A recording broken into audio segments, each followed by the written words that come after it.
আমরা এখন এক্সপেরিমেন্ট 4টা কীভাবে 4-এর সেট আপ এবং ডেটা নেওয়াটা দেখবো আর কি। তো এক্সপেরিমেন্ট 4 যেটা, সেটাতে আমাদের কাজ খুবই সহজ, এবং এই কাজটা আমরা অলরেডি করে এসেছি যখন আমরা মেশিন 2 কোর্সটা পড়েছিলাম 2-2-তে। তো আমরা এখানে বেসিক্যালি ভিওসি বাই আইএসসি যে কার্ভটা সেটা আর কি বের করবো। তো তার জন্য আমাদের যে করতে হবে, এখানে সেট আপটা সবাই যদি একটু খেয়াল করেন, তা আমাদের এই যে এটা হচ্ছে আমাদের prime mover section three phase induction motor. এটাকে আমরা ওয়াই কানেকশন করে স্টেটারটাকে, এবং এখানে 3-ফেজ সাপ্লাই দিব, আর রোটরটাকে শর্ট করে দিব যাতে এটা ঠিকঠাক মতো ঘুরতে পারে, মানে রোটেট করে আর কি। আর আমাদের যে জেনারেটর আছে সেখানে আমাদের কী করতে হবে, ভিওসি ওপেন সার্কিট ভোল্টেজটা মেজার করতে হবে এবং ফিল্ড কারেন্টটাকে ভ্যারি করতে হবে। তো ফিল্ড কারেন্টটাকে ভ্যারি করার জন্য আমরা যে নবটা ব্যবহার করেছিলাম এর আগের এক্সপেরিমেন্টগুলোতে, সেটাই আমরা ভ্যারি করলে আমাদের ফিল্ড কারেন্টটা ভ্যারি হবে। এবং কারেন্টটা দেখার জন্য আমরা অবশ্যই এখানে একটা অ্যামিটার কানেক্ট করব।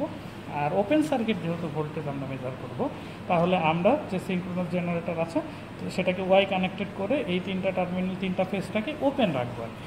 তো এদিকে যদি আমরা দেখি, তাহলে এটা হচ্ছে আমাদের ফিল্ড কারেন্ট ভ্যারি করবো এই নবটাকে ঘুরিয়ে। এই নবটাকে যদি আমরা এদিকে ঘুরাই তাহলে ফিল্ড কারেন্ট আস্তে আস্তে বাড়বে।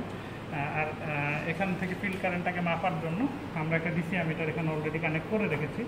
এটা হচ্ছে এই যে আমার আউটপুটের যে ডিসির পজিটিভ টার্মিনাল, সেটা হচ্ছে অ্যামিটারের পজিটিভে গেল, আর নেগেটিভটা চলে আসতে হচ্ছে আমরা এই যে এই জায়গাটাতে আমাদের যে এক্সাইটেশন সেখানে। আর আরেকটা টার্মিনাল থেকে আমরা এই যে ডিসি আউটপুটের নেগেটিভ টার্মিনালটাতে কানেক্ট করবো। পরে এটাকে এখন আমরা যদি ভ্যারি করি তাহলে আমাদের ফিল্ডটা ভ্যারি হবে, এবং এটাকে আমরা এখানে অবজার্ভ করব। আর আমাদের যেটা জেনারেটর, সেটাকে আমরা এই 3টা টার্মিনালটাকে শর্ট করেছি, করে ওয়াই কানেক্টেড করেছি, এবং এই 3টা ফেজকে আমরা ওপেন রাখবো ওপেন সার্কিট ভোল্টেজ যখন মেজার করব তখন। তবে যখন আমরা আইএসসি মেজার করব তখন কিন্তু 3টাকে শর্ট করতে হবে সিস্টেমটাকে ব্যালেন্স রাখার জন্য। তো আমরা শুরুতে ওপেন সার্কিট ভোল্টেজ যেহেতু মেজার করবো, সেজন্য আমরা এই যে এখানে মাল্টিমিটারটা কানেক্ট করেছি ভোল্ট মিটার মোডে নিয়ে, যাতে আমরা এ এবং বি এর ফেজের মাঝখানে ভোল্টেজটা ঠিকঠাক মতো দেখতে পারি। আচ্ছা, তো এদিকে আমাদের প্রাইম মুভার সেকশন, এই প্রাইম মুভারের এটাকে আমরা ওয়াই কানেক্টেড করেছি, এবং এখানে আমরা 3-ফেজ সাপ্লাই প্রোভাইড করেছি। এবং এই জায়গাটাতে এটা হচ্ছে আমাদের রোটর সেকশনটাকে আমরা অলরেডি শর্ট করে রেখেছি। এটাকে যদি আমরা শর্ট না করে ওপেন করে রাখি তাহলে আমাদের মোটরটা ঘুরবে না, এই হলো কথা। তো আমরা এখন ডাটা নেব। ডাটা নেওয়ার ক্ষেত্রে আমরা ফিল্ড কারেন্টটা 0 থেকে শুরু করব, এবং 10 মিলি অ্যাম্পিয়ার করে ইন্টারভাল পর আমরা ডাটাগুলো নিতে থাকবো।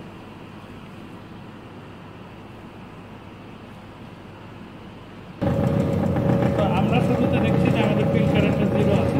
এই ফিল্ড কারেন্ট 0 থাকা অবস্থায় ইনডিউসড ইএমএফ আমরা দেখছি 9.55 ভোল্ট হয়। তো আমরা এই রিডিংটা লিখে নিচ্ছি এখানে যে 9.55 ভোল্ট, এটা হচ্ছে আমাদের ফিল্ড কারেন্ট 0।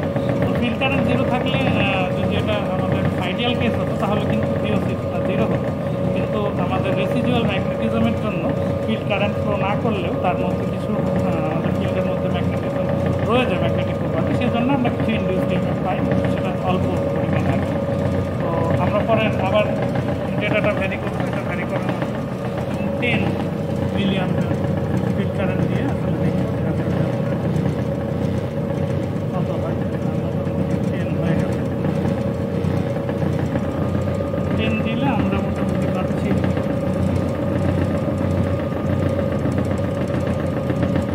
20-র মতো, 20 মিলি অ্যাম্পিয়ার। তো এটা আমরা লিখে ফেললাম।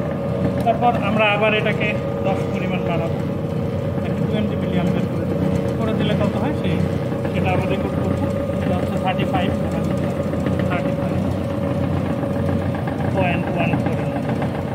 এইভাবে করে আমরা 10 ইন্টারভ্যালে ডাটাটা কত হয় সেটা আর কি জাস্ট রিডিং নিব। তো এটা আমরা রিডিং নিয়ে ডাটাটার ছবি তুলে আপনাদেরকে পাঠাবো, যাতে আপনারা ল্যাব রিপোর্টে এটা লিখতে পারেন। আমরা ডাটাটা নেওয়া কমপ্লিট করেছি আর কি। তো আমরা 0 থেকে শুরু করে 170 পর্যন্ত মিলি অ্যাম্পিয়ার পর্যন্ত ডাটা নিয়েছি 10 ইন্টারভ্যালে আর কি। তো এটা ছবি আপনাদের দিয়ে দেওয়া হবে। আর তবে আমরা একটা জিনিস খেয়াল রেখেছি, বলে রাখা ভালো, সেটা হচ্ছে আমাদের যে ফিল্ড কারেন্ট সেটা 170-র বেশি আমরা নেইনি, কারণ মেশিনের আমরা প্রত্যেকটা মেশিনের যে রেটিং আছে তার বাইরে তো আমরা যেতে পারি না। তো এটা রেটিং দেখা যাচ্ছে 170 মিলি অ্যাম্পিয়ারের বেশি দেওয়া যাবে না আর কি, দিলে আমাদের ফিল্ড কয়েলটা নষ্ট হয়ে যেতে পারে, সেজন্য আমরা 170 বেশি আর কি ফিল্ড কারেন্ট দিব না।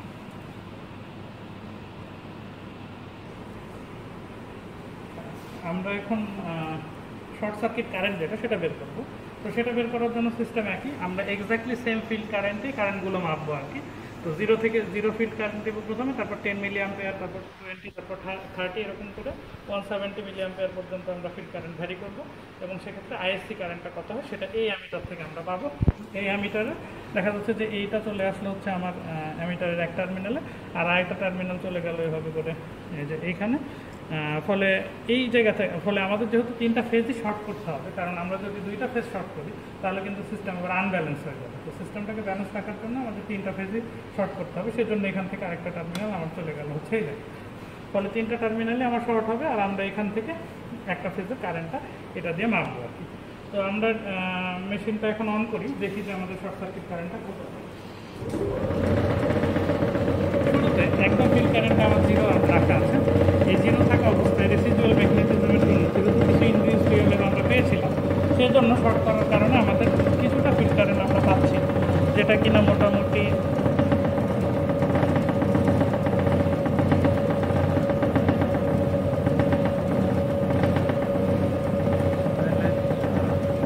8 মিলি অ্যাম্পিয়ারের মতো, কারণ এটা হচ্ছে আমার 20, আর এখান থেকে 5 তারপরে 8।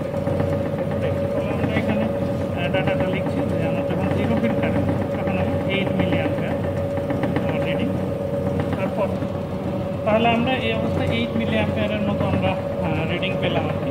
তো তারপর আমরা আবার একইভাবে আগের মতো সিস্টেম 10 মিলি অ্যাম্পিয়ার করে বাড়াবো এখানে ভ্যারি করে, এবং তারপর আইএসসি কারেন্টগুলো নামবো। 10 মিলি অ্যাম্পিয়ার আমরা নিলাম, নিলে এখন 10 আছে, 10 মিলি অ্যাম্পিয়ার হয়ে গেল। তাহলে এখানে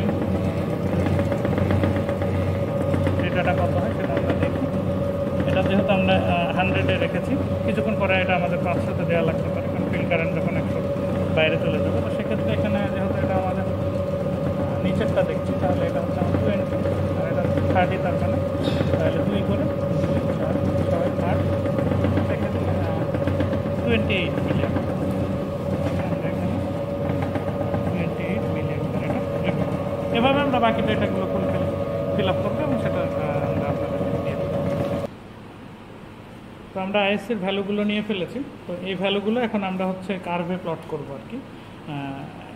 আমরা এক্স অ্যাক্সিসে রাখবো হচ্ছে ফিল্ড কারেন্ট, আর ওয়াই অ্যাক্সিসে ভিওসি বসাবো।